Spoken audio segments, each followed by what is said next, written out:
Good morning. Let me actually double check that everything is doing as it should here, which there's no reason why it shouldn't. There a button I can click. This might ruin everything.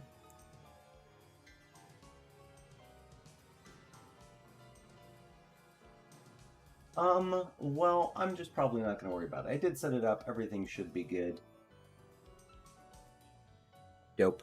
We'll move on. Good morning. Time to do some stuff today. I hope everyone got some rest. I went through with our model that we were working on last time, and I just changed a number of things around. I wasn't really happy with how the last one was working, and I just want to kind of highlight some of those changes before we go into making the head, hands, and feet. So going through was just trying to do some fancy stuff going on with the hips and general area in here. And of course, whenever you try to do fancy stuff, you're apt to be in a situation where your fancy stuff doesn't really work out. So the just shape in here wasn't great. The topology wasn't great. There was a lot of stuff that was getting kind of weird. So I went in and I just made everything a lot more plain and flat and laid out. And in theory, this is going to be much better here. So taking a look at some of the stuff we got going on, the big things are just the edge loops that we've got. And some of them are interrupted by triangles in a couple places, and the purposes of those triangles are to usually either hold form. So like this is a really good example. So this is just a quad right here. But the thing is to make sure that that quad bends in the way it is, because whenever you put something into a game engine, quads are almost always transformed into triangles. And so to make sure that this happens correctly and it folds in the way I want it to, I just added in these triangles manually. So even though this is a quad, I didn't add in triangles to make sure it does what I need it to do, which does interrupt it when you try to highlight everything, but it is still there nonetheless. So looking at just some of the loops, edge loops that are going throughout the body. And hello, welcome, glad you could join us. Good morning, as always. Some of the edge loops that go throughout the body and that are worth looking at here is we've got this one, which is perfect. And right next to it is this one as well. And I'll need to select this. So we've got these edge loops. Oh, and let me hide this other body back here. So unlike before, we have these edge loops that are going all the way around the body in sort of a, I don't know what axis you'd want to call this, because it's doing a lot of stuff. But the point is that it wraps around the entirety of the body, which is really cool. These also wrap around the entirety of the body, as they'll go around, they'll go up through the head and the face, and that's sort of the center line, which these going next to it are as such. Then we have these lines on the sides. This one actually stops because of a little triangle business I was doing in here. But for the most part, it goes up. Let me see. Oops, I actually highlighted the wrong one there. Perfect. So we've got these, and then this will also continue around the entire sort of circle of the body. It goes around. This will come up over the arms like such, which is awesome. This is what we want it to do. So we have loops going in sort of each orthogonal axis, which is really awesome. Up here for the shoulder, and part of the reason why we've done the shoulder the way we did. Oh, and let me turn on the last model, because I was having like some kind of hard time over here. I could not figure it out for the life of me, and the solution was really simple. I just don't know why I was struggling with it, because I kept wanting to put this diamond in here, and that diamond just doesn't need to be there. It's like a completely extra thing. It should look something more like this, but I was struggling for some reason. So with this shoulder here, we can see that there's an edge loop that goes all the way around. And if we look at the ones on the sort of other side here, the one just beneath it, one edge loop goes up and over the shoulder, which is really nice. And then the other one goes sort of across the chest, which is really nice. That matches this. Here we've got a single edge loop that goes around the arm and starts at to cut off the arm, which is great. And then everything going up to the clavicle, and then finally we have the neck. The last thing I did is different from last time, which is the booty stuff here. Is I did a whole loop that goes around the butt, which definitely creates a lot of definition there. I maybe don't need it to be quite that exact and accentuated, but it looks pretty good. So it's progress nonetheless. So just changes from last time. And then I also sort of adjusted the form, slimmed things down, and made them a little bit more aerodynamic, a little bit more androgynous, so it's not really one way or the other. It could potentially be anything. So that's the changes we made since last time. Let's go ahead and start hopping in and making the hands and stuff here. To make the hands, I'm actually going to not start with the hands. I lied. I'm going to start with the feet first, because the feet should be relatively simple. So for this one, I'm going to take these sides down. These are the edge loops that go around the whole body here. So we've got these sides coming down, just like such. And what we'll do is probably bring them all the way down and then create a loop. So I don't know if you've ever had to wear or know how a leotard works, but it goes around the entirety of the bottom of the foot there. So we'll do that. Something sort of like this.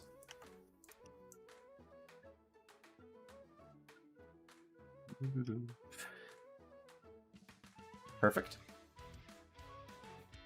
Heck yes. This is the point where we're going to start pulling out the front of the foot.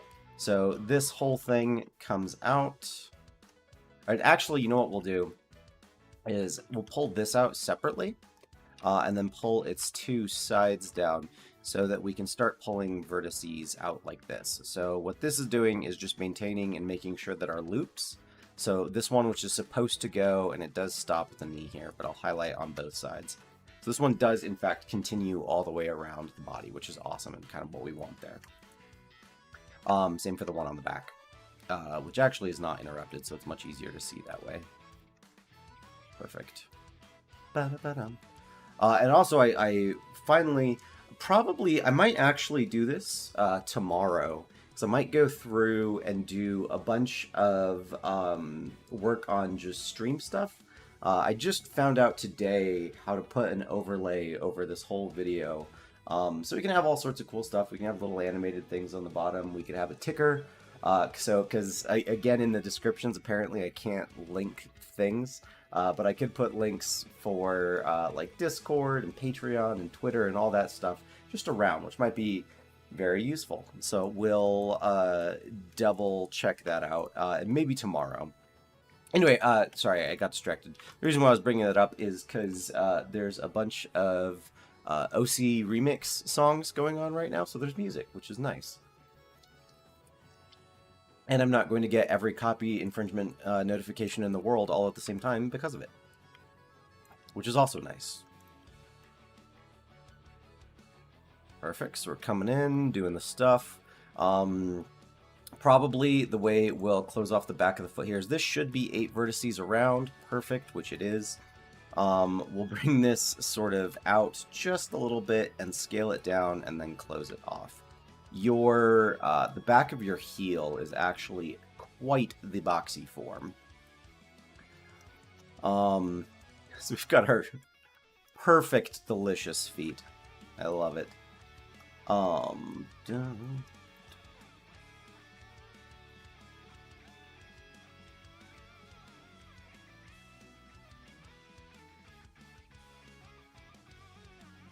Alrighty. And then I think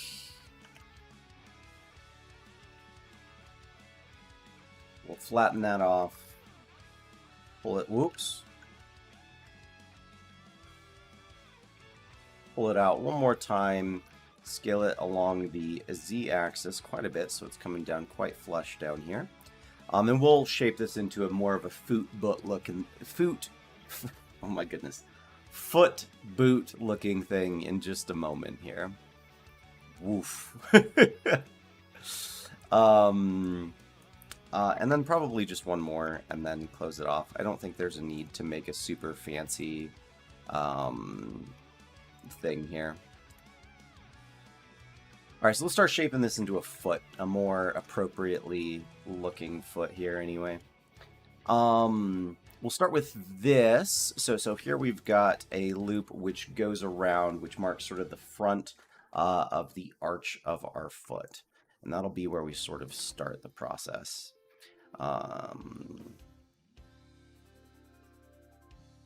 I might end up adding in one more loop going this way. I think I usually do, just because it's can get a bit rough without it.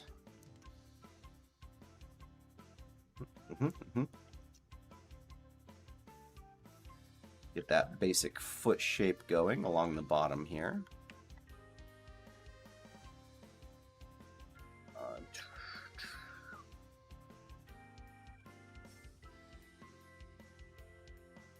I always enjoy when you're working on feet, you've got that sort of, I imagine the classic, like, detective, almost Clue-like thing where we're trying to make the footprints, you know, those black footprints that you always see, like, do to mark a trail going somewhere. I always enjoy that. Bring this quite out. We'll rearrange our middle points just a little bit. Something like such.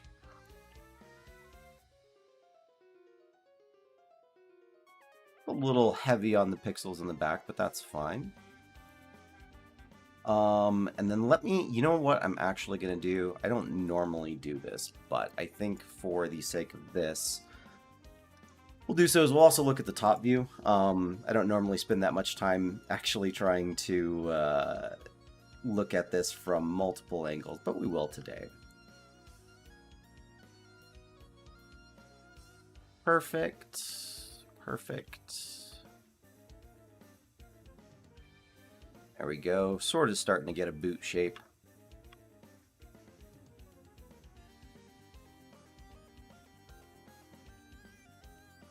Bring the toes down. Just one vertex at a time here.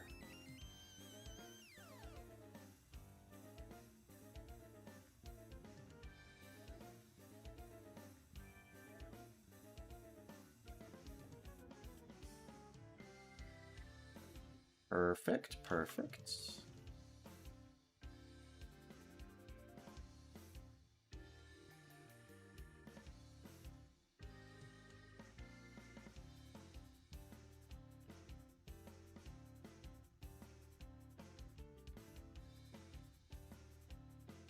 Probably would be quicker if I sculpted this, but we're in it for the fun. Whoop.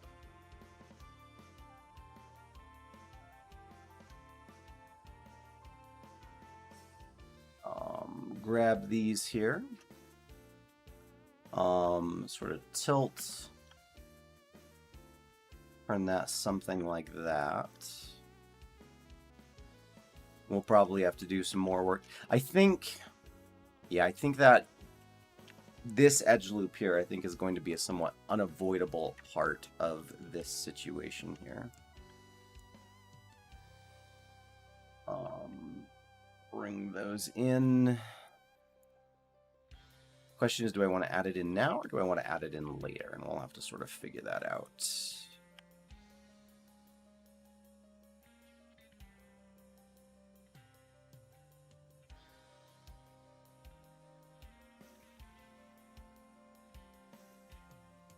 Boop, boop.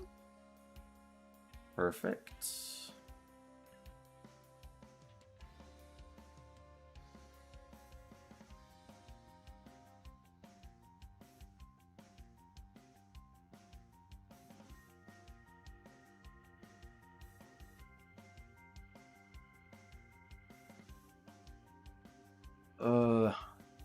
I don't know. I'm having second thoughts here. It's doing kind of all right, though.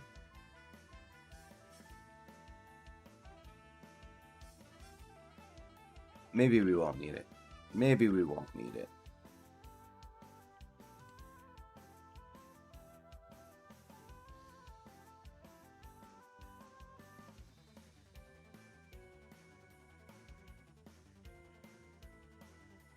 Maybe we actually won't need it. That's actually kind of surprising.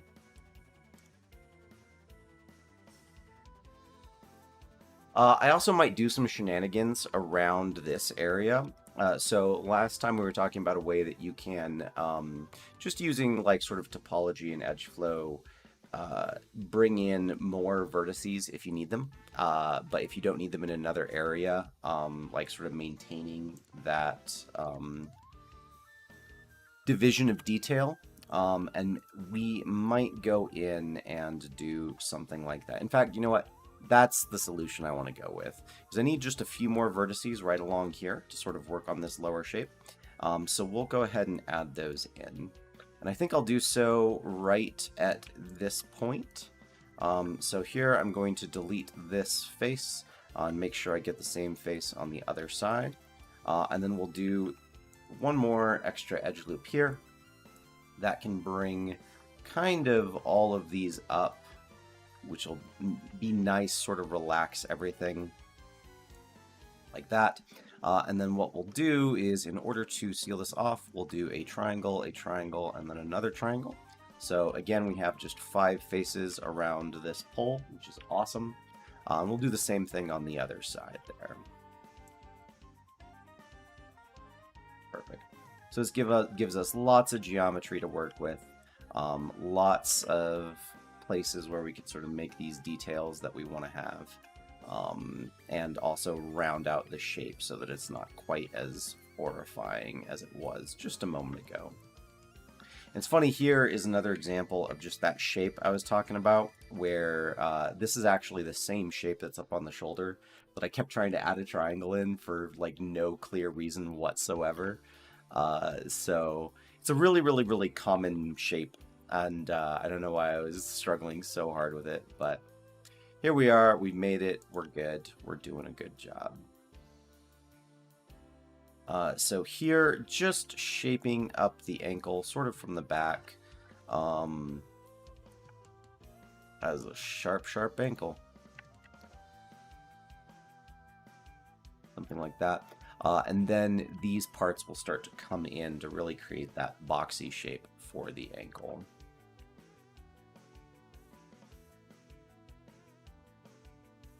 As it starts to fade up into the Achilles tendon. Perfect. Something like this.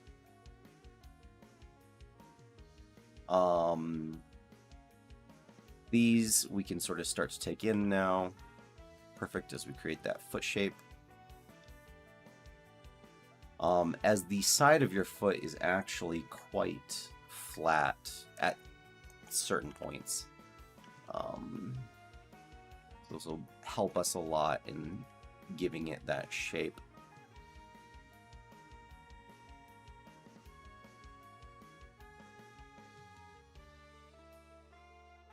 Whoop.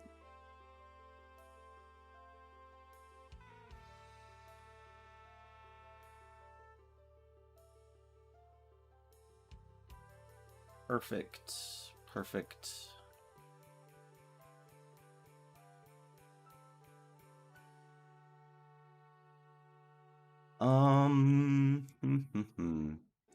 Just doing minor adjustments here and there.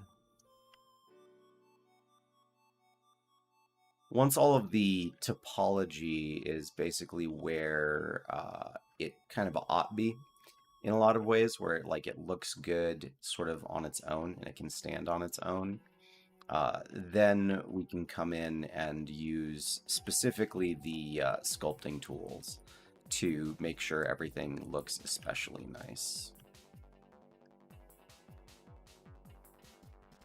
Perfect. Make sure we get this arch in here, because that's important. And I think I could stand to bring the toes out just a little bit more. We'll work on the toes from the front for just a little bit here. Bring these up. Just more of the same, moving around poly by poly. trying to figure out what's going on. There's a tricky thing here with the sort of front arch of the foot in that the top is going to be quite flat and sort of square off as it goes down the inside of the foot there. So we'll have to sort of create that with a bit of care. This part right here in particular is quite sort of surprisingly flat.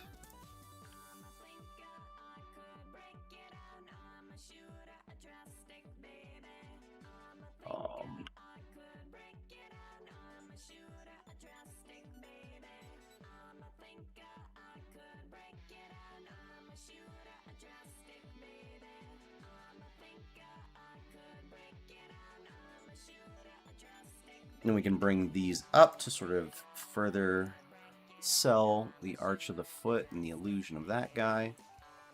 And then I think it's got a few problems, but otherwise I would say that's not bad for a foot. Yeah, this is about the point where sculpting is going to make things infinitely easier.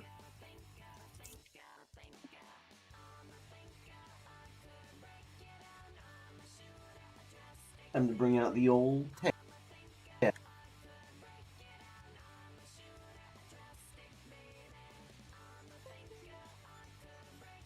And where did I put the pen though is the question. Maybe somewhere. There it is. Alright, so let's turn all this back on and then unhide everything and then just sort of push and pull a few shapes around and get this guy sort of squared away. So that can stand to be a little bit more sort of foot-like. Bring that out just a little bit.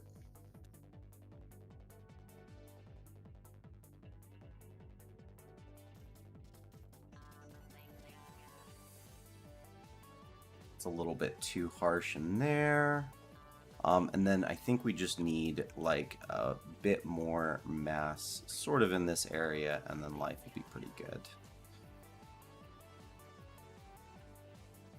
Bring all of this just way out.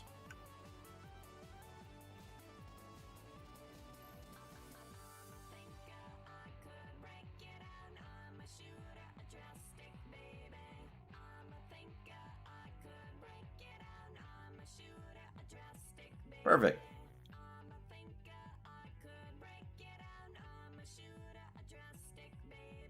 Yeah, and for a placeholder thing, this will work out just fine. I don't think I need to, I think those will work perfectly fine for feet. So we'll set that off to the side for a moment, and we'll come back to it if we need it. And we'll get the head out of the way, and we'll probably save the hands for last, because the hands are most likely to be the place where everything is going to get complicated. Alrighty, so let's start making the head up here. I think the way I'm going to do this is very similar to how I did the rest of the body. We'll pull this guy up. We'll pull him up again like this. We'll take all these vertices and we'll just pop them over until they connect. This is going to be the start of our massive head. We're going to do the same thing. I'm going to take this whole face actually and rotate it just a little bit so it's at an angle here. And then this guy is going to come around. This is going to form our jaw. So what we're doing is kind of like a horror movie content, right? But if you imagine taking off like just the face and like bringing a line down to the jaw and then having that come around, this sort of trying to think who had, I think it was RoboCop or something like that, had a face that worked kind of like that, a mask or something like that. Good morning. Yeah, no, it's actually nighttime where I'm at as well. But you gotta have the good morning in there. It feels good, man. How you doing today? So yeah, so this is gonna be kind of our face here. To square this off, this is one of those things that I struggled with and had such a hard time on the shoulder with, and I don't know why, because I just couldn't remember the shape. Let me actually scale this down so it's a little bit less extreme. But the shape in particular... Hey, thank you, thank you. I encourage to go check out the start of this when it's like finalized as a video, because I did like a quick comparison. I went in and changed a bunch of stuff, so we've come a bit of a ways, but we're working on the head right now. So the shape that you use to sort of create this head, or what I should say here, quick topology lesson, quick just sort of uh, fun thing about topology that you can do is let's actually go into a totally separate object for just a moment, because this is cool, and this is one of the most awesome things about topology. So here I have a cube. It's 6 faces, 8 points, and all the good stuff. And let's say that I want to have a shape like say I was making a hammer, right? And I want to have a handle coming out the top of this cube, right? A way you might see that is we'll make 2 edge cuts here, we'll make 2 edge cuts here, and then extrude this face straight up. So now we've got a thing coming out of a thing. This is a very beginner way of modeling this thing, and it creates a lot of extra geometry in your object that you don't need to do or have there. So simpler way and more efficient way is I'm just going to take this top face, I'm going to hit extrude, and I'm going to bring it down, and then I'm going to hit extrude again, and by bring it down I meant scale specifically, and then I'm just going to pull this out. So now I don't have all the extra stuff going on down here, and I still have my block coming out the top there. And I have no n-gons. Everything here is a quad, right? Despite being a sort of stretch shape here, this still is 4 points and 4 sides. And if I'm not mistaken, I only have 3 poles. This doesn't even have any 5 poles, which is really, really cool. But I think everything that you need to know about topology in any context can be derived from this exact shape. I think all of topology can be learned from this, as long as you just sort of know what you're looking for. So, for example, right, is I'm going to add in an edge loop here, and I'm going to bring it up here. I've got this cube kind of shape going on, right? And it's clear that in order to make this cube and sort of round it off, I have to have, like, I can't not have this one point, which is a 3-pole. So I have 3 faces, 1, 2, and 3, and I have to have these in order to round off these quads as they reach the top of this handle thing, right? It is required. It is fundamental that it is there. So if I were to divide this up again, just a little bit here, and add in just a few more edge loops, right? We can see that in order to get this extra geometry in here, I have to have one of these shapes on both sides. So, taking that back to the body that we're working on, whoop whoop, right? Here I've got this head, right? And I've got faces which are supposed to be kind of the corner, if you imagine it, right? If I turn this into slightly more of a box, you might be able to see it a little bit better here, right? Is I'm trying to create that same smooth, curved box shape.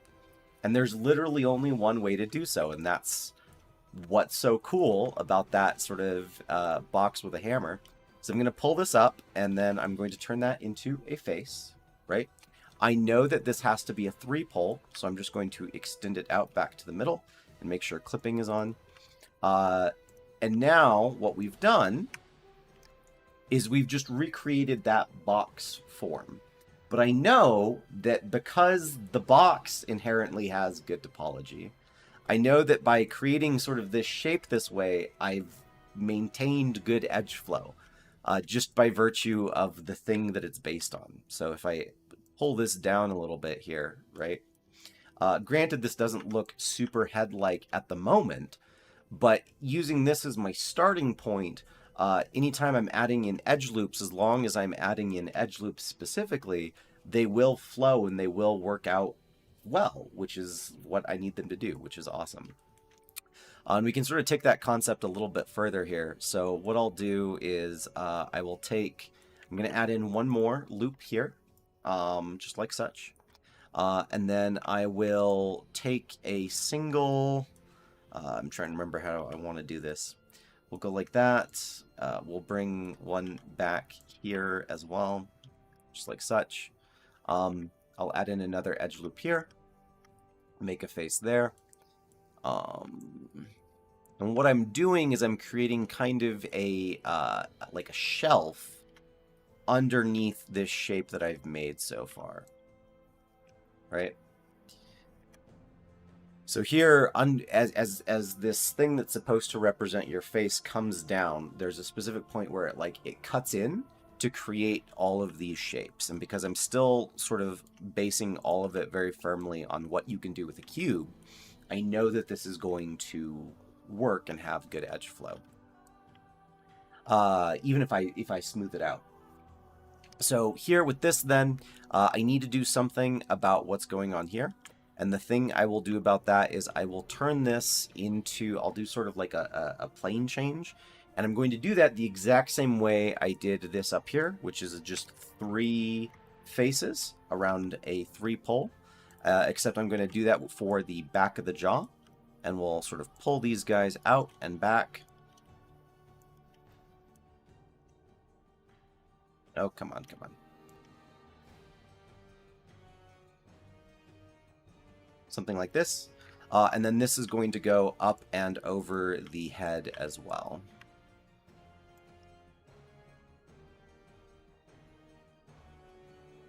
And like I said, once I know that all of my edge flow is like doing well, then I can sculpt it and turn it into what it's supposed to look like. Right? So here I have this now a new nice edge that is representing that exact shape. So we've got one that comes around underneath here, and then another one that's on the front. And all of the sort of topology that makes this will be good, just by virtue of the fact that it's based off of a square. I can then take this and with just a little bit more, we'll seal this off somehow. Probably just by, I should just be able to go click, click here. I'll do the same thing, one more face up. And we've got sort of this going on.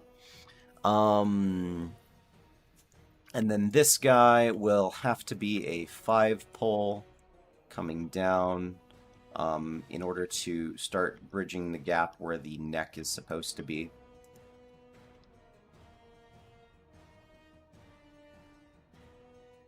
And we are missing one very important thing, which we'll get to in a moment, which is the back of the head, because your head sticks out a lot in the back, but we'll get there in just a moment. So here I've created another 5 pole, but again, it's just doing everything that I did, like that handle with the box. So here's where stuff gets a little wonky.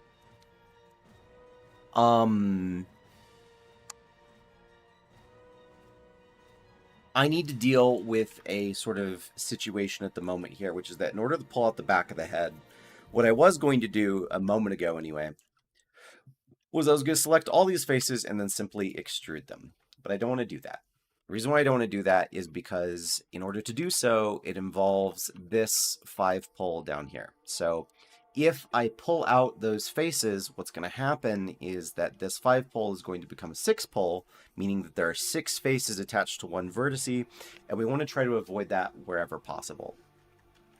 So what I'm going to do instead is I'm going to just rip along here and pull those out. I'll just get rid of all these faces here. We'll get rid of all these guys. Faces. So instead of having it curve back right away, I'm going to introduce one more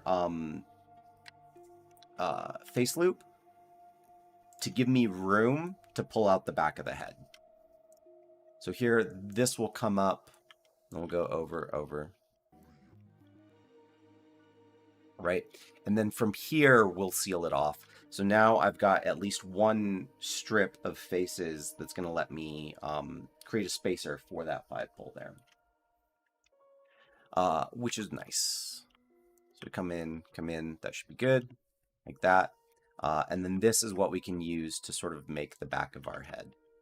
The good news is that a large sort of chunk of the back of our head is now already kind of existing because we've done it that way. So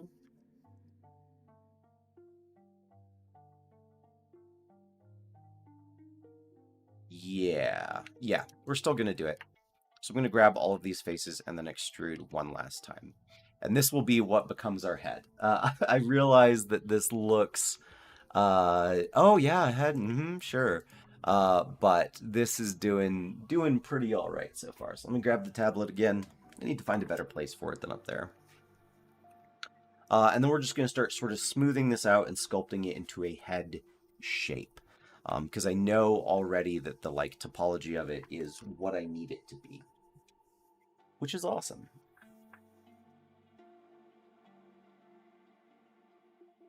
Ba-doop. I believe in you. Touch off.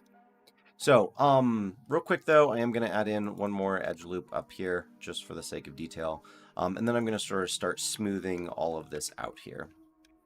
And actually, for the moment, just for the sake of making sure everything, I'm going to pull this into a different object so I'm not messing around with too many different things at one time. So this needs to turn into a head shape here. So we'll start moving it around in order to do so. Right?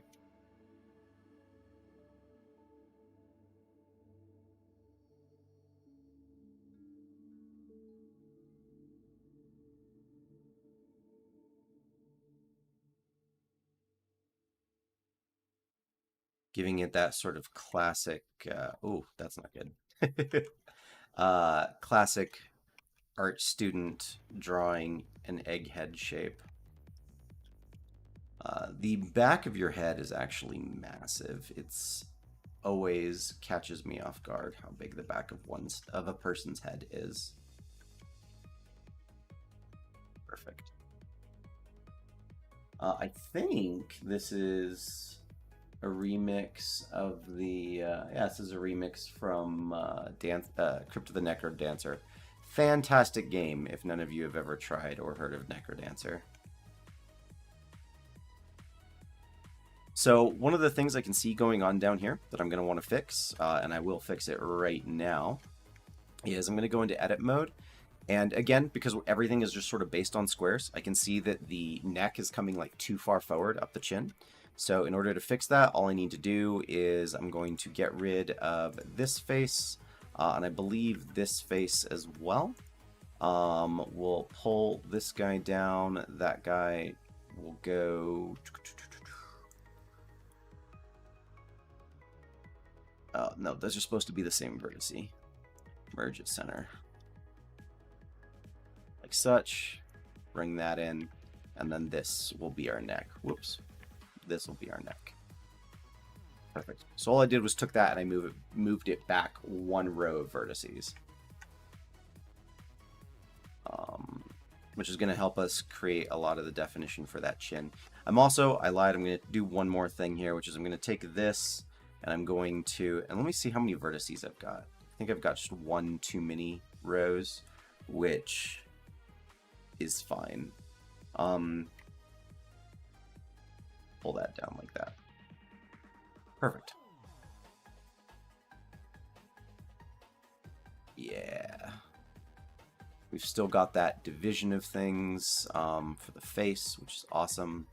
We can add in edge loops for the face if we wanted to.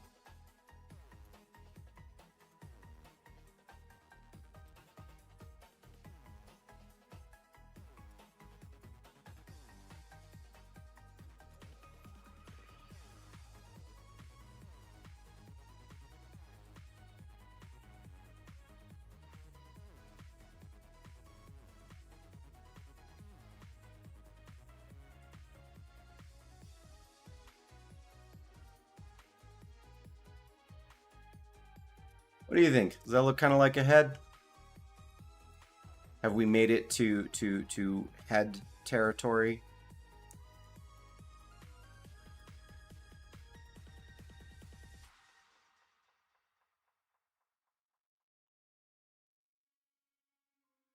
I think so. Let's go ahead and pull up our body again and see if that's at least somewhere in the right ballpark. Yeah, man. Whoop. So, let's go ahead and set the origin of this to the geometry. I don't really need to do it that way. Scale is down just a little bit here, move it sort of into place. And one of the things I said early on, oh, you know what? I lied just a bit.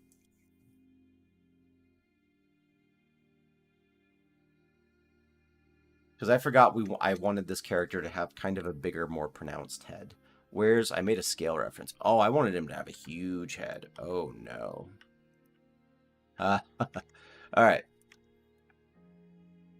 Maybe a head of that size on kind of a dinky body is going to be a bit problematic. What I'm going to do while I figure out what I'm going to do is I'm going to apply the mirror modifier, and then I'm going to first figure out, I think I have just I have too many faces going on in this area, and I need to address that. That's the first thing I need to figure out. Wouldn't it be nice if I took... let's get rid of my reference here. I think what I'm going to do is I'm going to take... so I need to get this down to 8. So this is the ring of vertices that make up the neck, the point where I'm going to attach them. And in the upper left here in the statistics, you can see that I have 10 vertices selected. And I need to bring this down to 8 because that's how I'm going to attach it to the neck. The question is how to do so. And I think I'm going to do a little bit of a sneaky thing here, which is I'm going to take all of this, I'm going to move it up, and I'm going to pull out one more row of vertices like such. And then I'm going to delete just this face. We'll see how it works here. And then merge these 2 points. And then I don't really need these faces here. And the reason for doing it that way is now we have an extra ring in here, which we can use to manipulate. We could add in more edge loops if we wanted to. And then also this is creating not only a slant to the neck, which is great because that will help it like sort of attach to the character, but also is supposed to be mimicking your... oh, goodness, what are they called? I'm bad. I need to do an anatomy review. You have a muscle that connects sort of up here at where your jaw is with your neck, and it runs down to the center of your clavicle. So these points essentially are going to be trying to mimic that. And the good news is that that will bring us down to the, first of all, the number of vertices we need, which is awesome. And second of all, it'll be mimicking anatomy. And anytime you can do both of those things at the same time, you're doing a good job.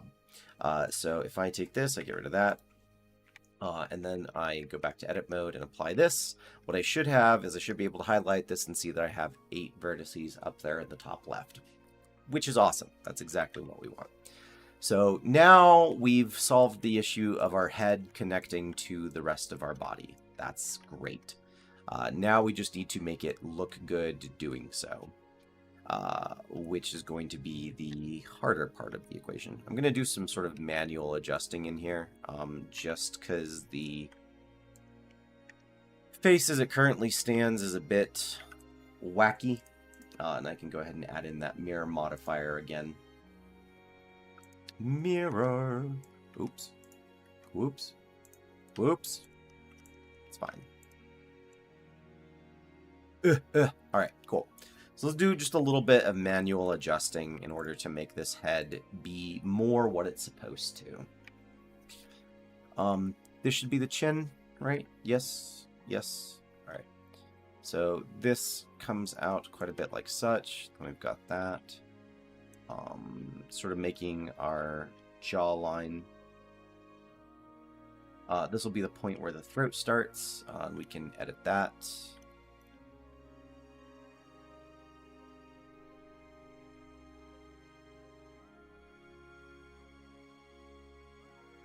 move that way up. That's fine.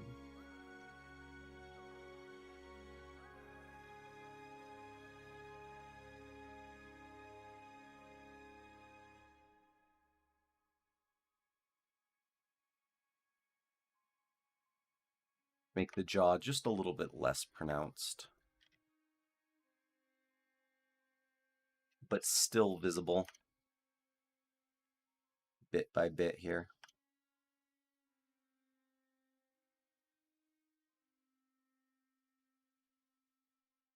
Bring all of this up to kind of represent those cheeks a little bit better here. Cheeks and general jawbone-ness.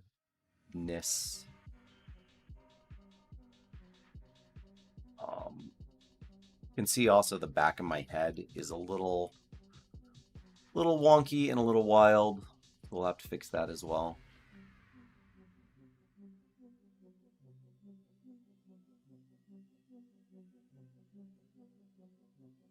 I think this is the techno remix of Lavender Town from Pokemon, which is awesome.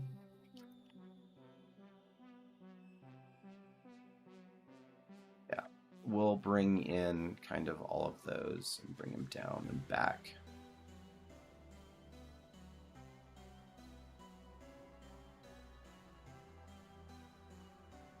This will be the... Yeah.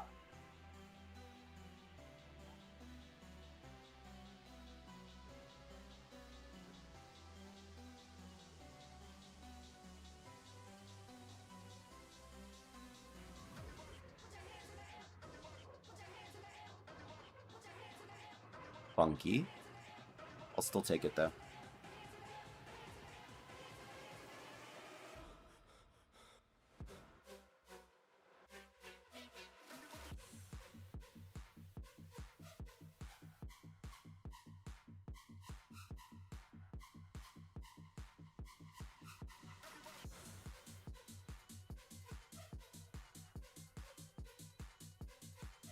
Perfect, perfect, perfect.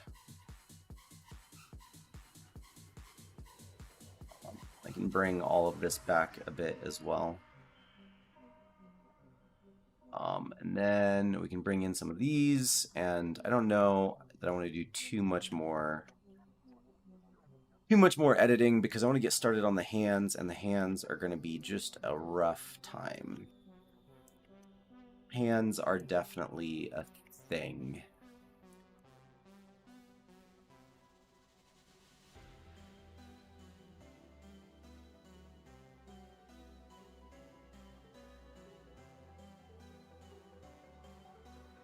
Your neck is actually quite boxy as well. All right, sorry, I realized I was zoning out for a minute there as I was trying to figure out what it is I'm trying to do.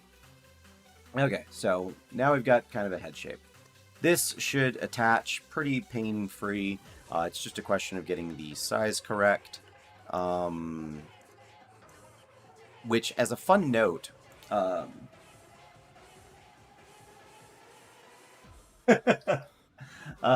so question was, why not just download an existing model of a character and scale it to my needs? There's a lot of questions along those lines about why do everything by hand. It's not smart. I don't recommend doing things this way, for the record. You should absolutely download things where you can, use whatever is available to you, and try to avoid making things from scratch wherever possible, especially if you're working on a small indie project like I am. But I really value knowing how to do things. I really value knowing what I'm doing and the processes behind things. I really value being able, like, so my dream profession and what I did for a long while, and what I would like to do it again in like a bigger studio setting, is a designer, right? And a huge part, I feel, of being a designer is being able to go up to a programmer or an artist or a musician or a businessman or whatever it is that you do and have an intelligent conversation with you about the thing that you are best at, right? So if an artist sends in a model, right, and I was like, oh no, oh boy, we need to fix this. This doesn't look good, right? I want to be in a situation where I can tell the artist specifically what I feel has gone awry, right? Like, I want to be able to talk to my artist and say, hey, this is the thing that I think is off. This is the thing that I think needs to be addressed. This is what's going wrong. Or if there's a programmer and I'm like, oh, so, okay, this is not the way we want to do this. Like, this is being called too much, or just these things over here are like too heavy, or don't want this many calls for whatever. Like, I want to be able to have that conversation with those people. So the reason why I'm doing this all by hand, and the reason why I'm not following my advice of you should always download a model, especially if you're making small games, is just all for that reason. I value knowing how this stuff is done so that I can do it for myself, and that I can also have good conversations with other people on how it should be done. So that's the answer for why I'm choosing to make things as hard as possible. Which, quick side note, also on the topic of the head of a character, is the size of a character's head kind of determines in many ways both their age and heroicness. So children have very small heads, or I'm sorry, children have huge heads. that's the thing. Proportionately, the size of a child's head in comparison to the rest of its body is like massive. So generally, the larger the head you have on a character, the more childlike it's going to appear and seem. The smaller the head you have, the more adult it will seem. And if you go past a certain point, there's like a little area where you can push it, where you have like a normally proportioned human head, and you can go even slightly smaller than that to emphasize the heroicness of their body and just the adultness of their body. And you see that a lot in characters like Superman, and just these like larger than life characters, is they'll actually have disproportionately small heads. And the reason for that is because the focus is supposed to be on, like, look at how powerful this character is. Look at how crazy strong their body is. So, at first, I thought I wanted to have kind of a large head. This reminds me of, like, a big head mod from Grand Theft Auto or something like that.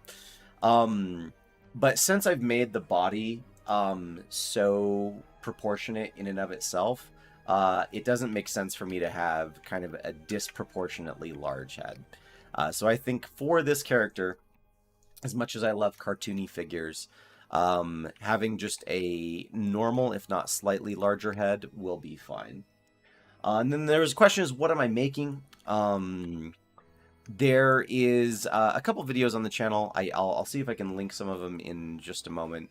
But I'm making a video game, obviously, which is kind of inspired by arena fighters and dodgeball and several other things.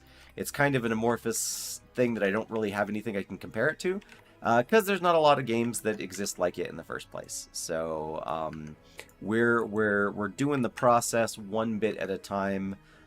Literally, as we sort of say, like, oh yes, this is fun or not fun. So making a video game loosely based on dodgeball, we'll say, to start. Oh shoot, did I do that backwards? No. Okay. Boom, at last. Boom, at last. Boom, at last, and then the neck here. Boom, at last. So now we have our head. It's all connected. Life is good. Why is that doing that? Something is going wrong right here, and I don't know why. I know why. I know why. I know exactly why. Yes. Okay, perfect. Oh no. Can I just... Yes. Yes. Okay, cool. There we go. And then this gets a mirror modifier. Aha.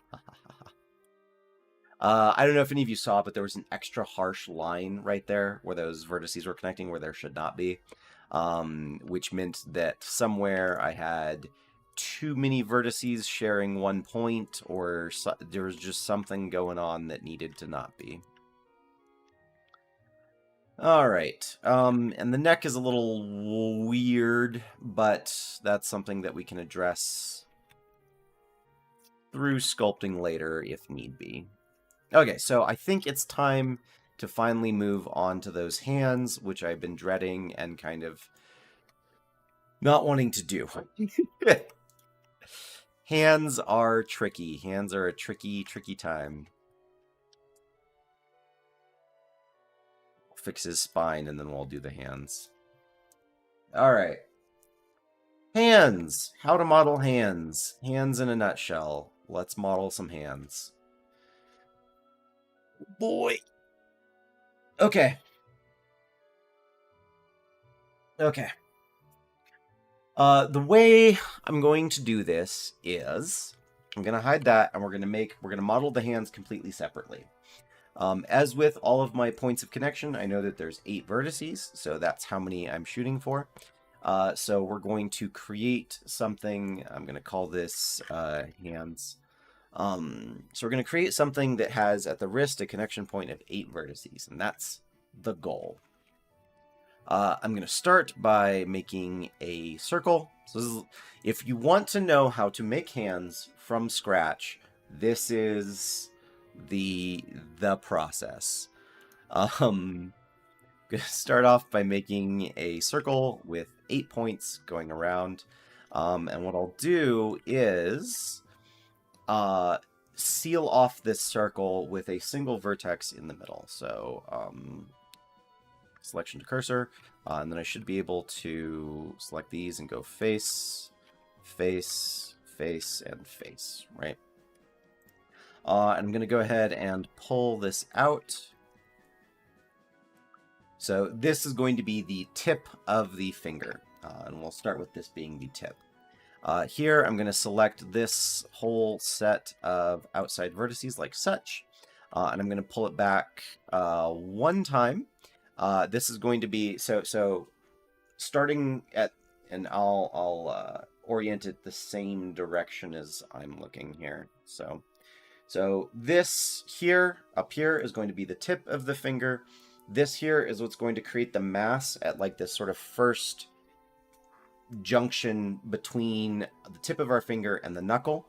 We'll pull out one more time, and then this here is going to be our knuckle. And I'll go ahead and make that right away so that we don't get it confused with anything else.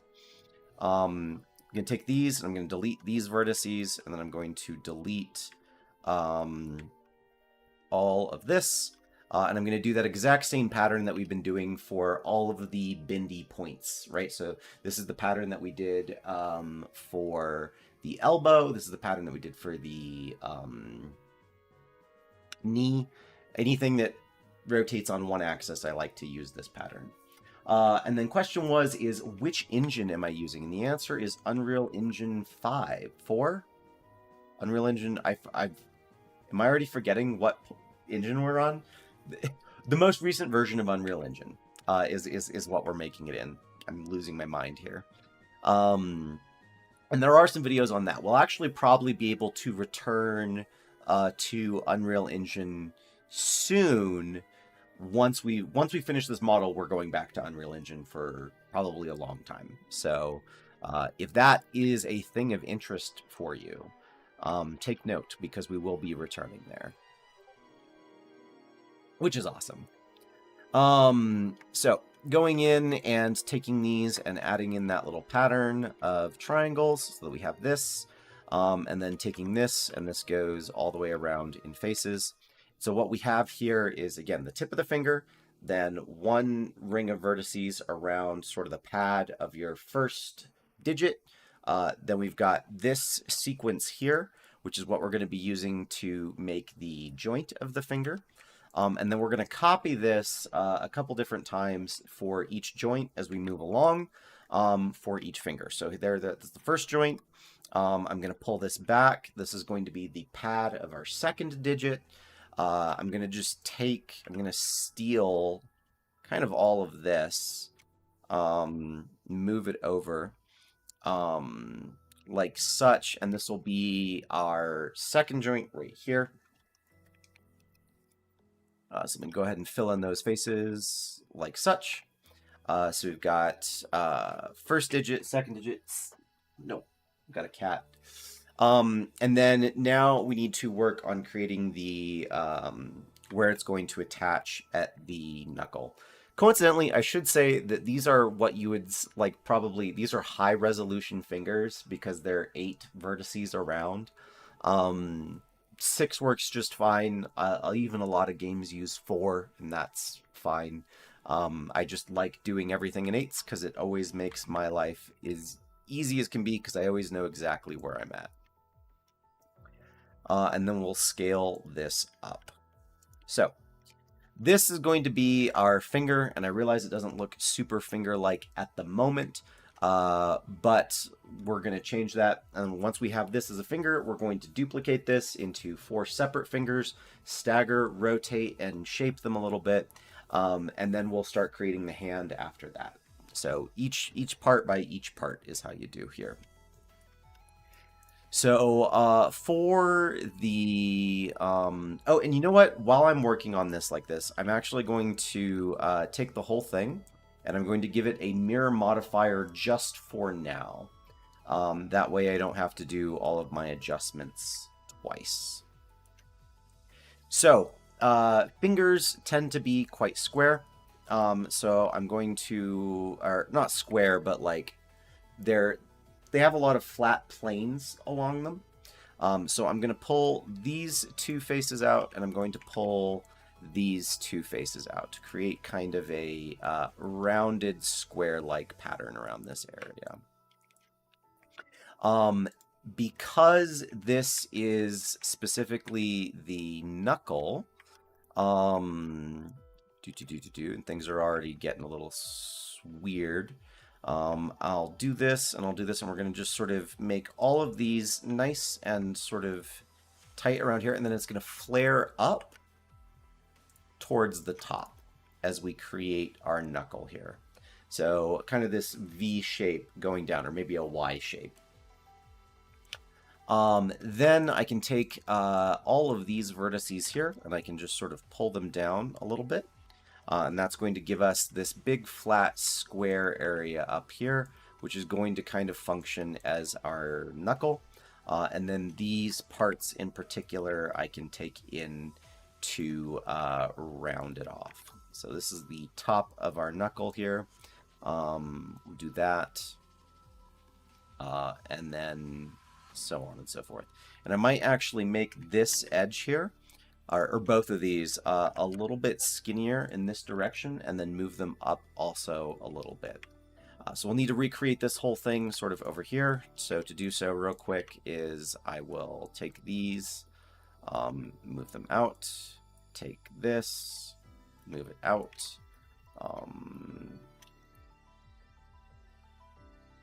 These come down.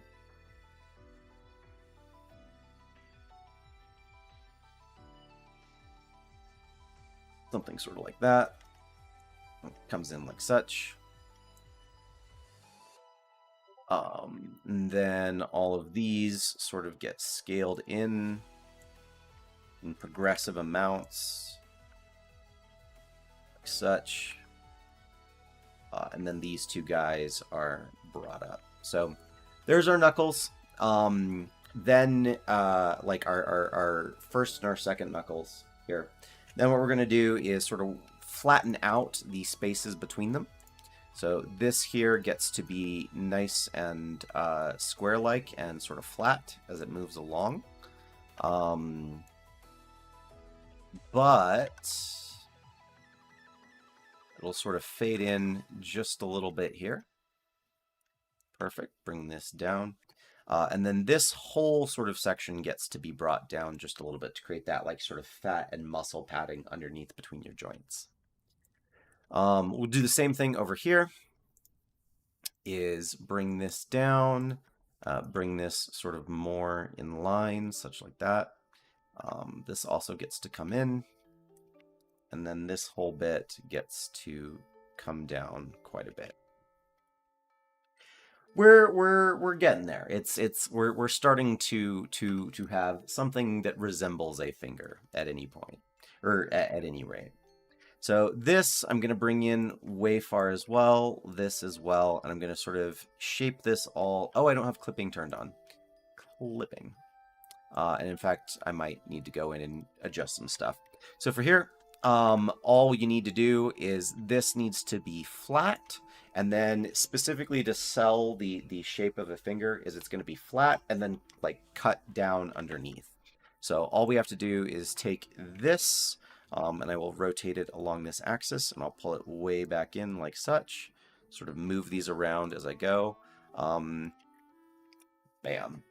And already that is starting to be a mighty fine finger here. So I'll bring this in. I'll take the top part out just a little bit, and I'll sort of angle these outward. That's to create that sort of fingernail effect. I'll do in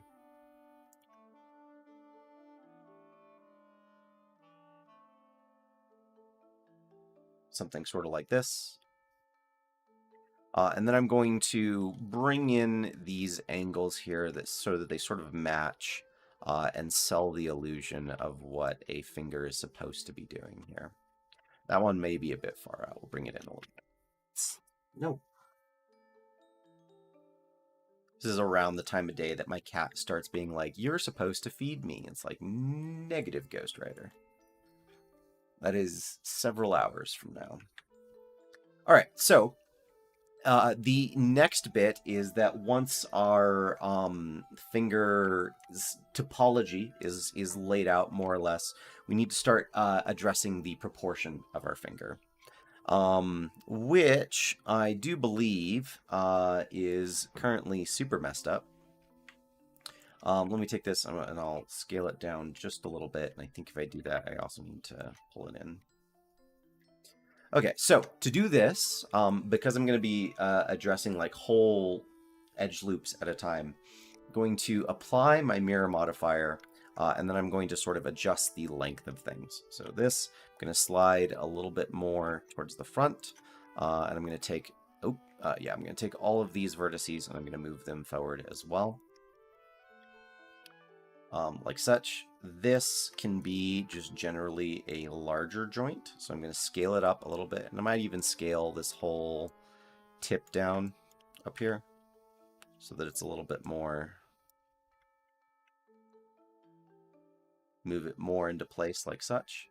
And then this needs to be brought way out here, so oops, like such and like such. And give that some smooth shading, and we're doing pretty good.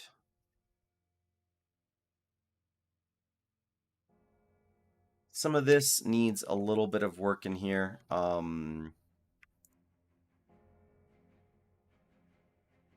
think I'm just going to scale these in a little bit. I don't think the shape is necessarily bad. I just think it's a bit too extreme. Over here, similar things is I can take these up and in just a bit, up and in just a bit, and we'll do that with both of these sides as well. Just little adjustments. That's the secret to basically making anything, is you just need to do it bit by bit by bit. So proportion-wise, it should be that your first... I wish I could show you the other way there. But this knuckle right here is halfway between these 2 points. So of the total length of your finger, this should be, right pretty much in the middle, right? So I'm going to scooch it over just a bit like such, which means that all of this padding over here that I've got as padding needs to come out and come down slightly to create that there. And then this joint is halfway between here and the tip of your finger, or for the most part. So we'll bring it back just a little bit. Do a little bit of changing of these bits here. Whoops.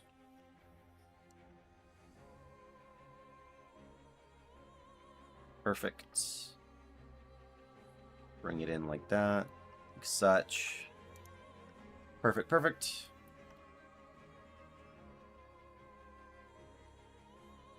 And then this is going to be our finger, our first finger anyway. And then we'll duplicate this. And then after duplicating this, I'm actually going to pull this out one more time and scale this up a little bit. Then we're going to start creating the whole hand here. So this will be our finger. I don't necessarily know that I want to do too much more with it. So we'll just send it there. So I'm going to come over and duplicate it 1 time, 2 times, 3 times, and then 4 times. And what I'll do is I'm going to separate for now, just for now, all of these by their loose parts. So now I have 4 separate fingers that I can work on, because I'm going to need to change the proportions ever so slightly of each of these. So I will take the middle finger here, as it is a slightly larger finger, ever so slightly. And what I'm going to do is I'm going to scale it along every axis except its longitudinal axis. So that looks sort of like this, and then I can bring it up just a little bit. So now it's ever so slightly larger. This should be about the same, and then likewise, this one should be brought down. Scale, Shift Y, and we'll bring it down so it's a little bit more dainty. Dainty-like for the finger. Likewise, we need to do length a little bit here, as well as girth, word choice, word phrasing. We make sure that these are all... Maybe I'll bring that guy down just a little bit more. And maybe I'll bring this guy up just a little bit more. Just a little. Just a little.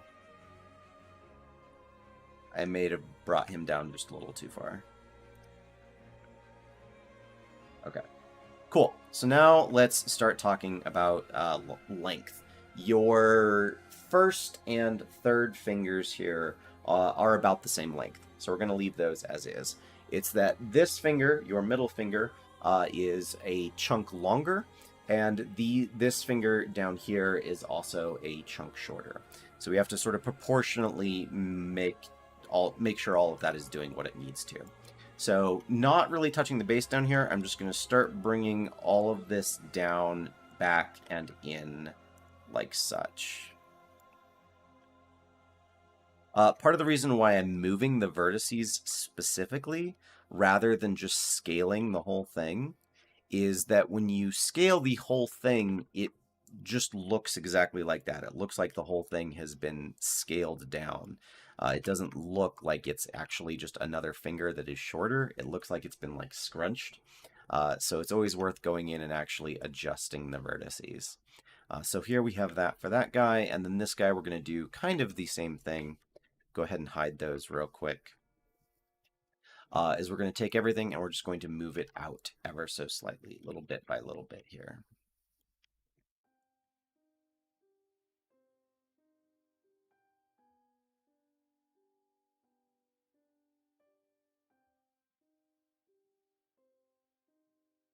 Let me unhide the other fingers I've got there. And that's looking about pretty darn good for the most part. Now to adjust just a little bit more is I'm going to bring this guy out, bring this guy back even more, and then bring this guy way over here like such.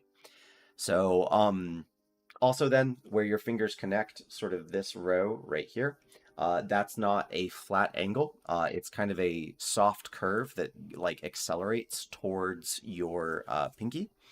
So having them in sort of this orientation is about how your fingers ought be, right? And even I know this changes from person to person, is that some people actually have equal index and ring fingers. Some people have one that's longer than the other. That is a person to person thing.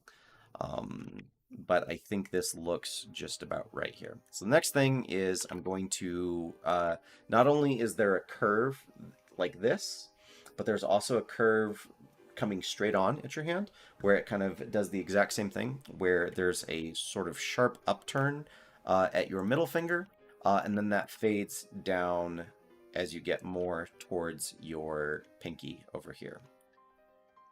The last things are that each of these fingers have an axis. So if you look at how this is going here, like these fingers are all tilted straight up, right?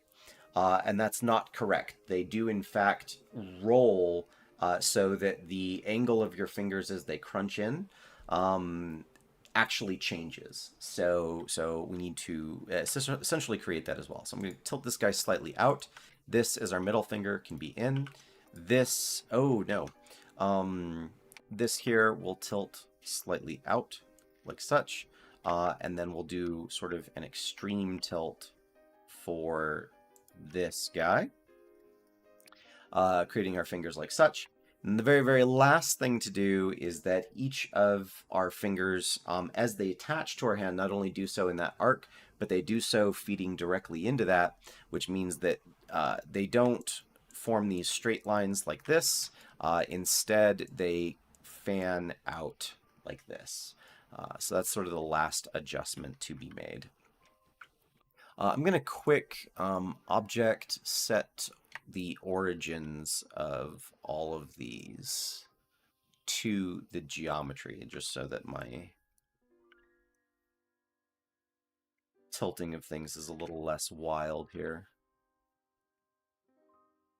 Boom, boom, boom. And these will be the first four fingers of our hand, right? And because we've been, because just we're consistent with topology and numbers and counting and all of that, these should be pretty darn easy in order to connect with each other, which is awesome. So, and I might actually, while they are still like this, I can adjust their angles to better match what I need them to be.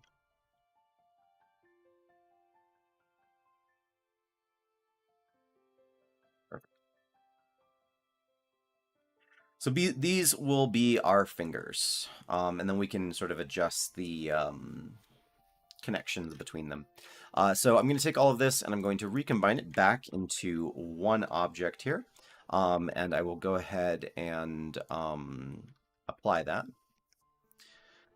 So we'll come back and we've made our fingers. Now we just have to connect them and create a hand out of them, which is easier said than done.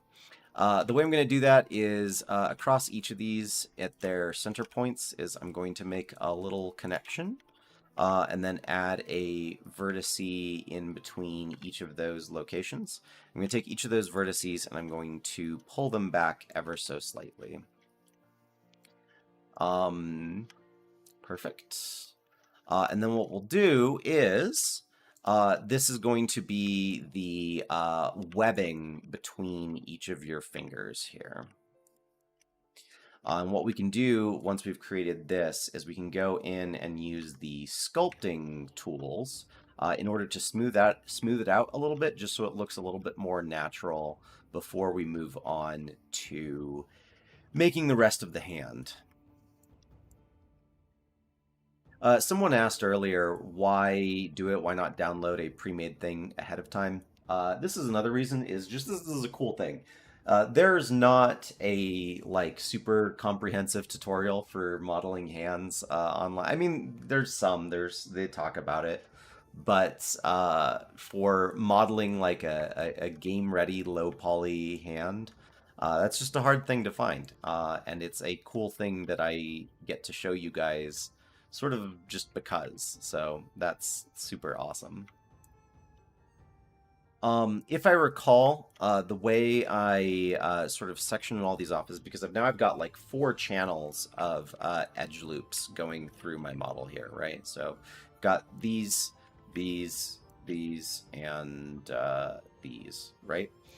And that's going to be way too many. I need to reduce that down to just 2, however I end up doing so, um, in order to connect to the arm, right? So I need to start reducing the amount of edge loops I've got running the length of the hand here. So the way I'm going to do so is I think I'm going to I think each knuckle, and I am making some of this up as I go along, just so we're all on the same page here.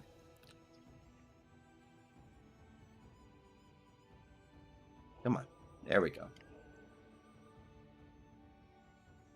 Oops. Cool. So I think those are going to work fine for the knuckles, but then I think for the webbing for each hand, I'm going to use that same technique that I was using in order to create the joints, right, of this particular pattern. Because what that's going to do is it's going to take the 2 edges that you have for each webbing, or the 2 loops that you have for each webbing, and it's going to condense it down into just 1 edge loop. So that's going to be the start of our process here of reducing the number of edge loops as we start to go down the hand. And I'm going to do this on the top and the bottom of everything here. This probably for the moment can come straight out. I don't think I need to do anything particularly fancy at this point. That probably should be just fine. And then try and remember what I did here. So yes, this comes out, this comes out, this comes out. And these are the pattern bits here. So we'll just finish up that process along here. And make sure that I'm doing it right here. Click, click, click, click, click, click, click. Perfect. And then along here, and we should be good. Perfect. So this is the start of my hands and my fingers, and then how they're going to connect to the rest of the hand. I still have way too many edge loops going on here. So what I'm going to do is I'm going to take this whole sort of ring that I've created now, and I'm going to just flatten it just a little bit, pull it back just a little bit. And what we'll do is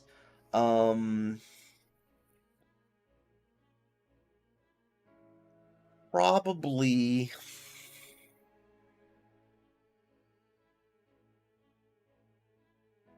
trying to think how I want to do this, because there's lots of options, right? I think what I'm going to do is normally when I try to do this in hands I've made before, is I'll connect the 2 middle fingers, and then I'll sort of do some weird branching stuff down here. But I'm going to try something new this time, which is I'm going to connect these 2 fingers, and I'm going to connect these 2 fingers, and then just go on from there, right? Which might actually work out in my favor down the line for a reason that I'll show you if it ends up working out.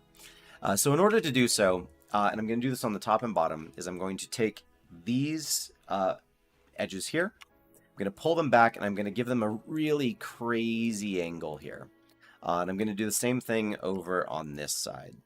And what I'm setting up for is that this can now connect just like such. Do I think that is a good idea? Do I think that is a bad idea? Looking at it,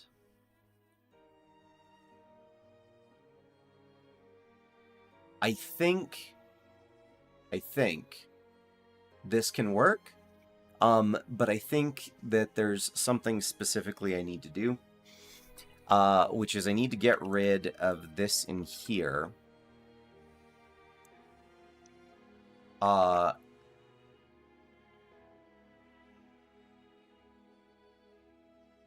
And then later down the line, later down the hand, I will adjust. No, I lied. I don't like it.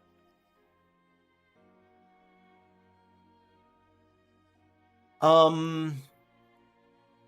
me make sure that I don't like it.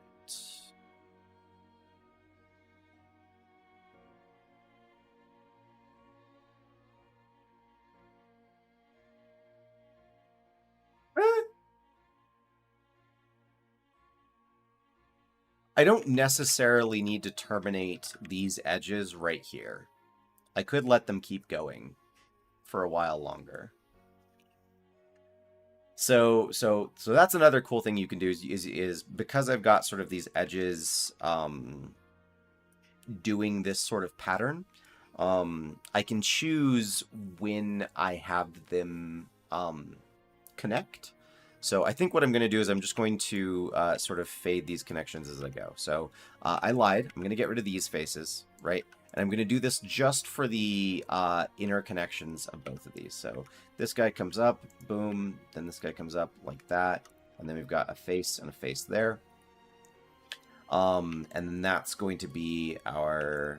Let me flip this down so it's a little less intrusive there. And then that will just go across and we'll sort of fade in each of these transitions as we go along, right?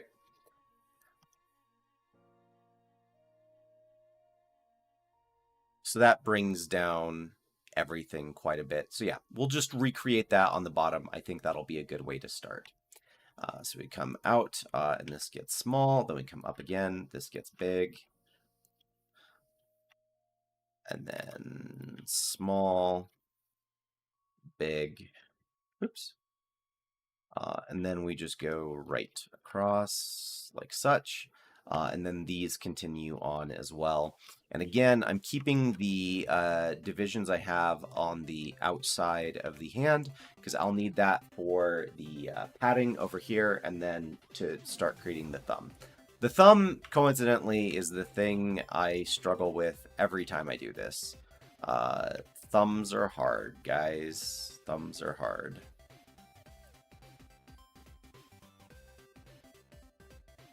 Okay.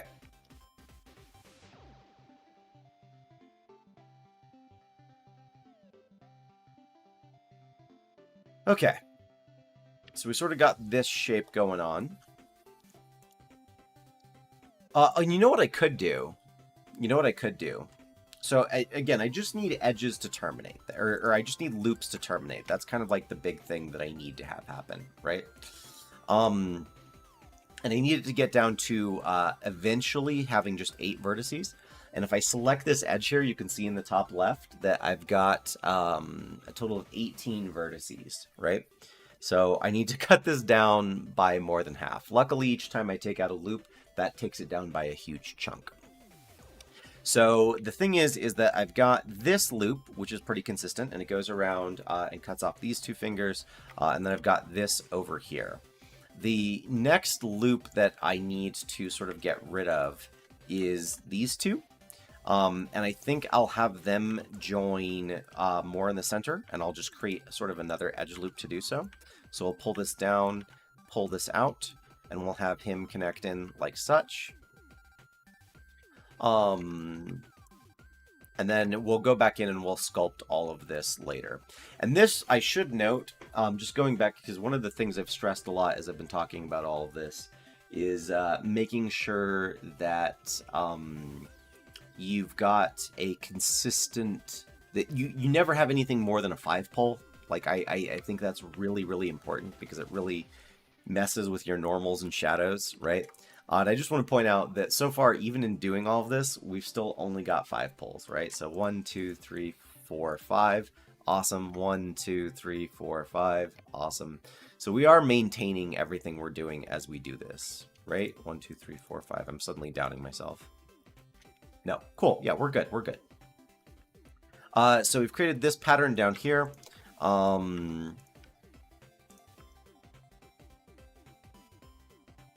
Perfect. And we'll just sort of continue that pattern up on top, and I think that'll work out just fine.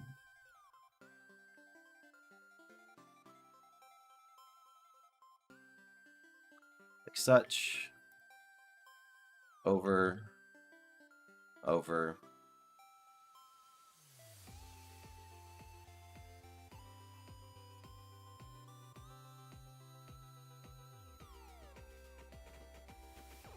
Right? So the far edge of the pinky and the far, yeah, perfect, perfect, perfect, perfect. And then these have only one division between them. Perfect. And then these should only have one division between them. Perfect. Uh-oh. Oh, had some extra vertices in there. Perfect. So yeah, so now we've got one consistent loop, which I realize you actually can't see because it's being interrupted by triangles involved. But we've got one consistent loop that goes, or two consistent loops that go around the full sort of silhouette of the hand, which is awesome. Then on the top and bottom, we've got here these two loops, which close off our two sets of like mitten fingers. And then in the center, that terminates right over here. And that, we went from 18 vertices down to 14. So we cut out 4 in doing that, which is awesome.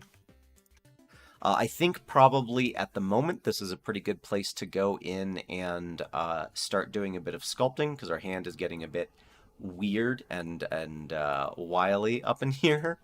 So we'll probably go in and start sculpting this just a little bit to bring it back in line with a hand shape. Thought I saw something. And then I imagine what I'll do is if I... Let me quick do a test to see how many vertices I'll need to deal with if I do it this way, right? So, my... Oh, whoops. Does this terminate with anything? No. These two things should not terminate with anything. And I could make them both terminate with themselves. So if I do that, I don't actually know how many vertices that'll bring me to, but I think that'll bring me to 8. And if I do it that way, we'll be in just perfect shape, which is awesome. So let me just check here. And I think I don't even need to do anything complicated in order to see so. I think I just need to do that. So this is now one complete loop, and that'll give you, so your hand has like a bit of a bump up in a profile here, and that's what this edge loop will be doing, is sort of giving us the geometry to create that. And if I click this over, we'll need to add in a thumb in here, but we can just sort of extrude that out and pull it out from there. So the question is if this is 8, which it's not, it's 10, and that's deeply unfortunate. So that means there's still one more loop that I need to get rid of. And I think if I just...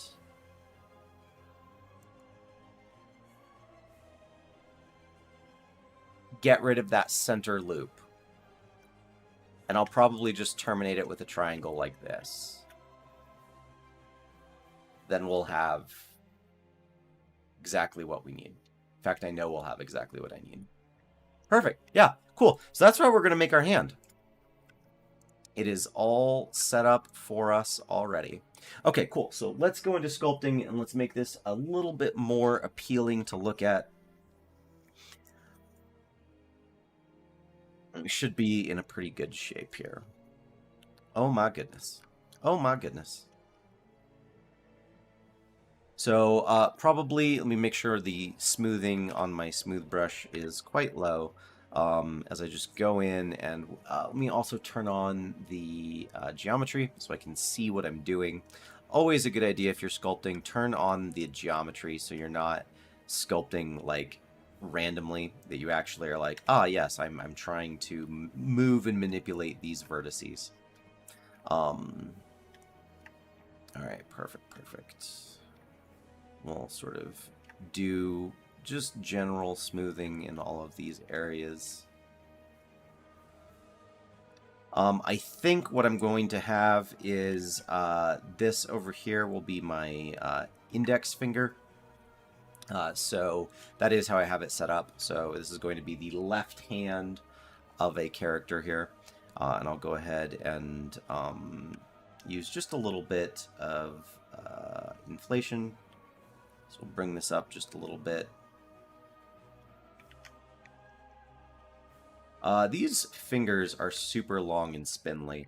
I'm actually going to take all of them and just bring them back a bit. Long, spindly fingers. We're not quite trying to recreate salad fingers. We're trying to create something a little bit more reasonable than that.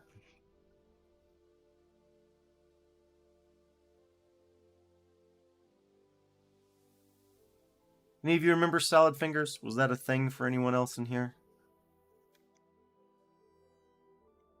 Salad fingers bothered the hell out of me when I was in, I think high school is when that came out. Jeebus. Right? We'll do more inflation down here in order to sort of create that the pad of each finger going on here. Then similarly, we'll smooth this guy out here.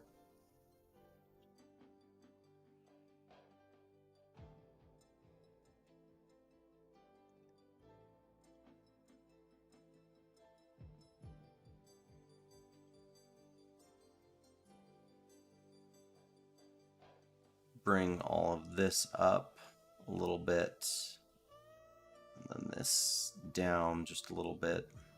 Perfect.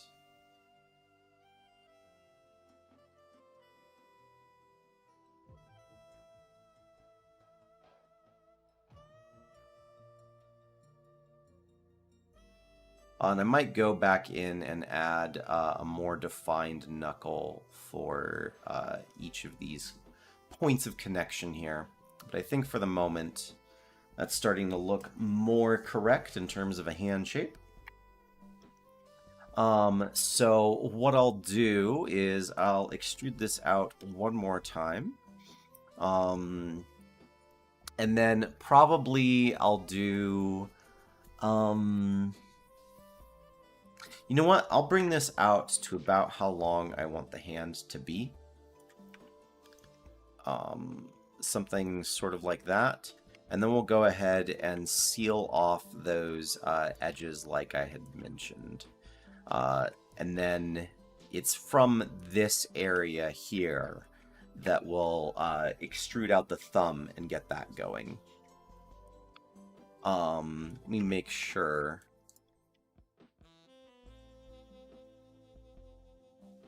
Oh, and you know what we'll do is I'll go ahead and merge at center, merge at center, and we'll go down one more time, merge at center, merge at center. So this should be 8 vertices, perfect. This is our hand shape. These are going to be the 2 lines that make the top and bottom. Was this 8 vertices? I already wasn't paying attention. Yes, it is. Perfect, perfect.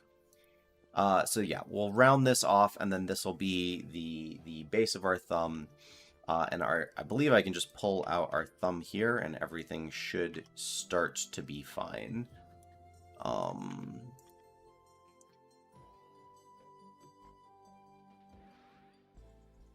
Right, so this is all perfect, perfect, perfect, perfect. Yes.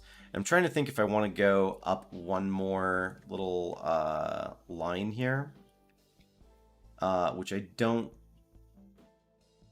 think that I do. I don't think that I do. All right, so doing something tricky here is I'm going to take just these vertices and I'm going to rip them apart. I should, by doing so, These I actually want to stay together, so I'll merge those guys and then merge those guys back together. But all of this I want to have get pulled out. And the reason being is that I can use just a couple triangles here in order to start adding in more edges so that there actually is enough geometry. Because so when you're modeling hands, and when you're rigging hands too, for that matter, there's several things that you kind of have to like deal with. So some people will do hands like this. Some people will do hands with like a perfect right angle here. It's very hard to do a hand that's like just doing a normal sort of relaxed pose. And essentially by adding in these extra bits here, we're enabling that to happen. The only thing about it is that this is 6 vertices, and I can actually afford to put in one more set somewhere in here if I wanted to, which I believe I do. Actually, I think I can just... Yeah. Let's just do that. Now this should be 8. Easy. Easy peasy. You know what? I lied. I think I'm going to do this one more up the way. And what I mean by that is this face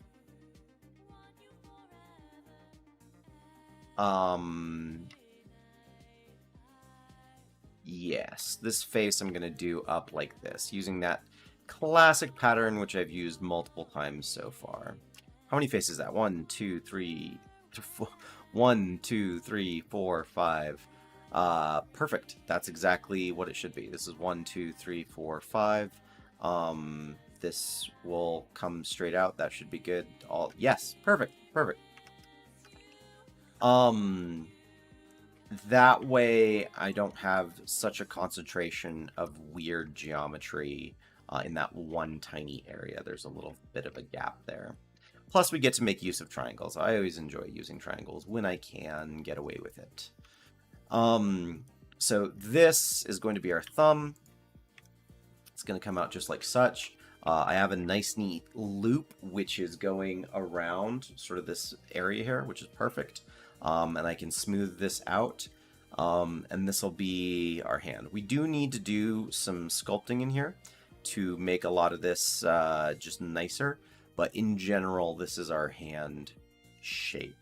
I might have made the pinky just a bit too. In fact, I'm going to do that now. The pinky is just a little too... In fact, everything kind of at the end of these fingers is a little too spindly. So yeah.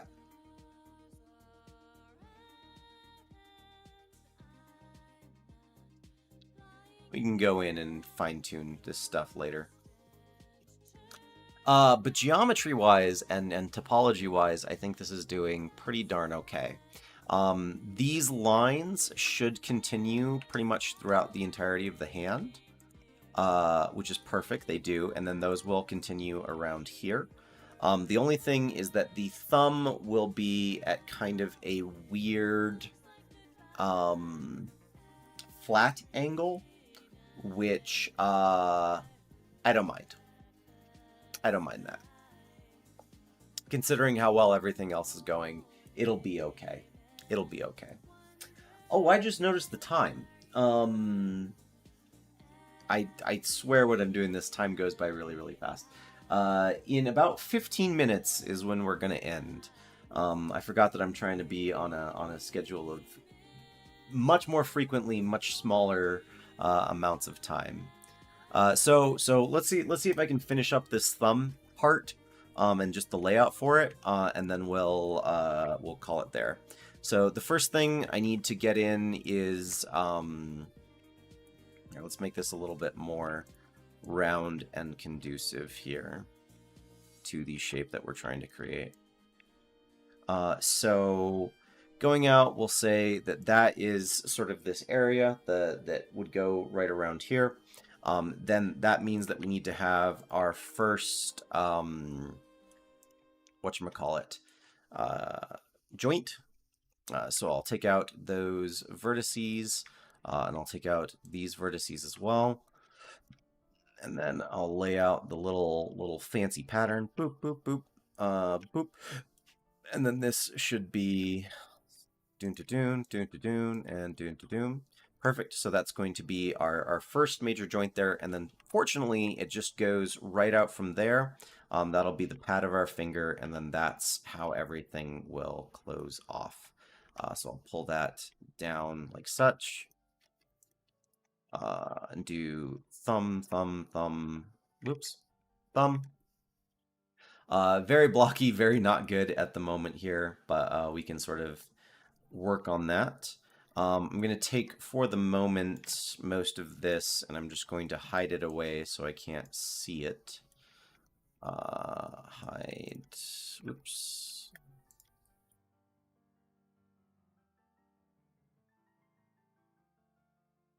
No, don't hide that. Just hide those. Perfect. And we'll start pulling and pushing this stuff here in just a more conducive thumb-like pattern. This is the thumb. This is supposed to be here, sort of over, over, over. Let me look at it from the top view. These guys go sort of like that. Comes down quite a bit.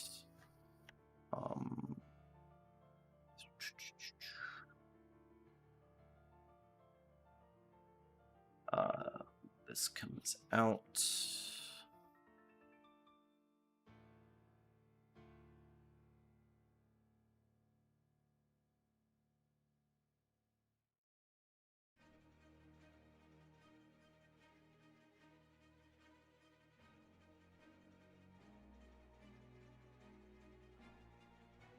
All right. Perfect, perfect, perfect. This is supposed to be in there.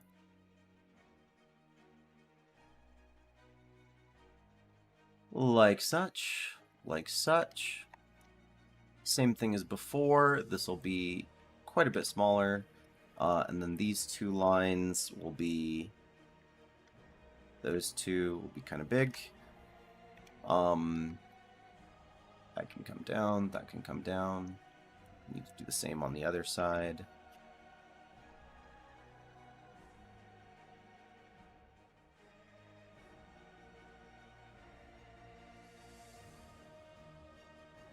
Perfect. Me realizing that I need to sort of stop in just a few minutes here has like, oh god, I have to go so fast. That can come out. This can come quite a ways out. On that can as well.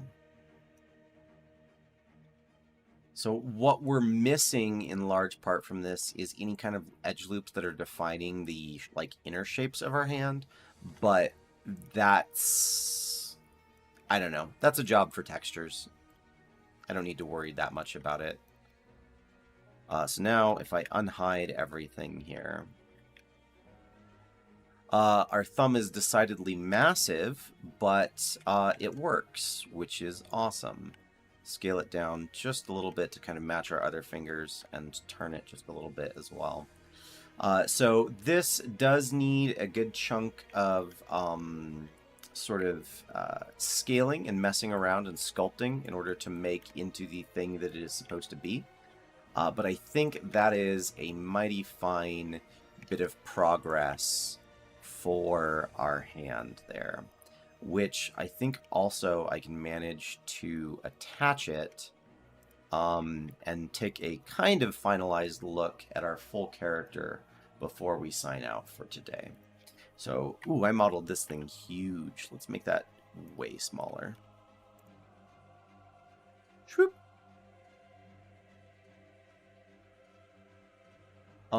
So let's take him up.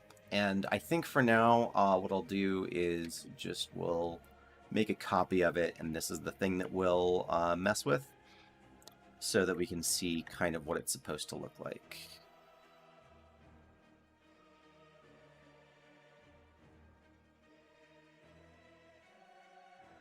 Sure.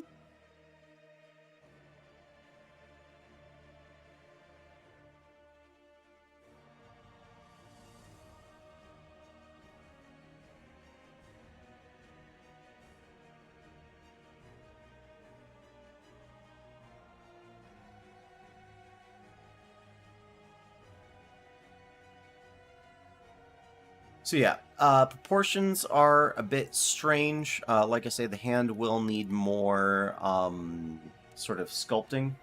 But if I take that and I apply its transforms and give it a mirror modifier, this should give us a decent enough idea of what our character will kind of look like.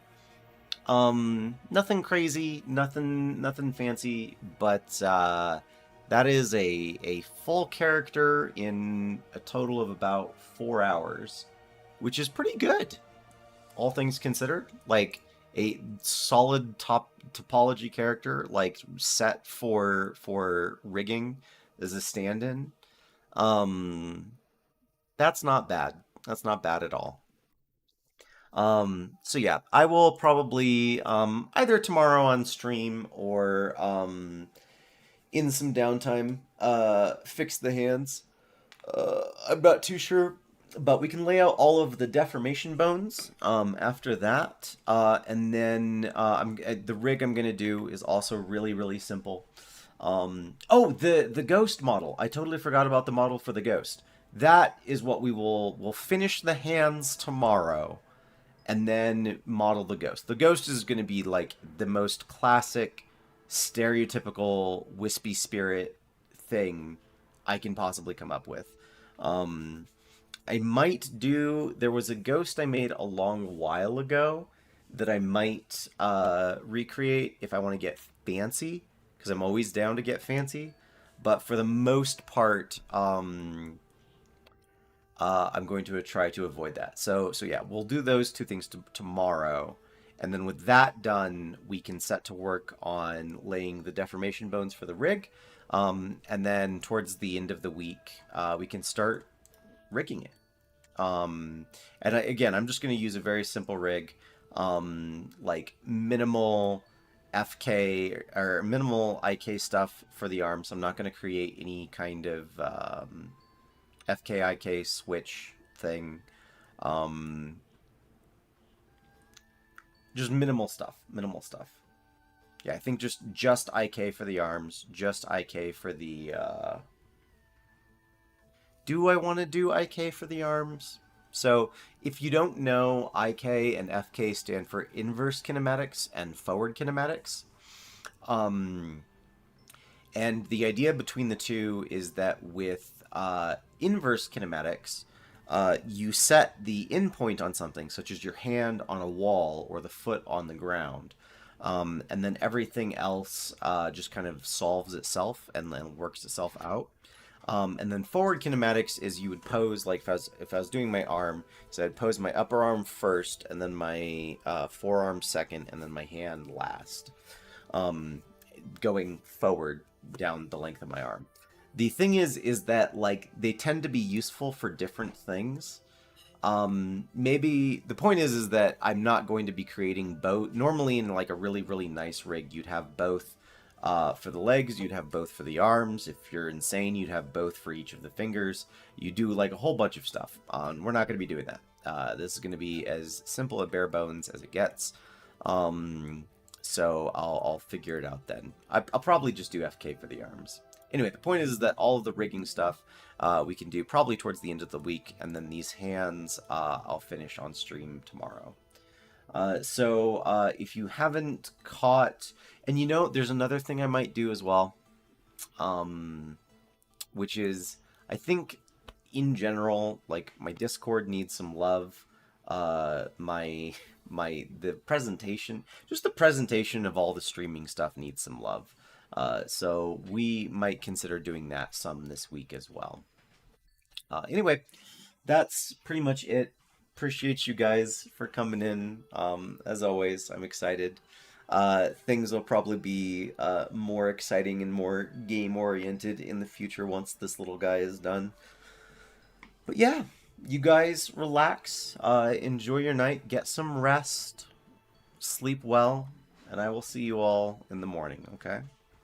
You guys have a good night.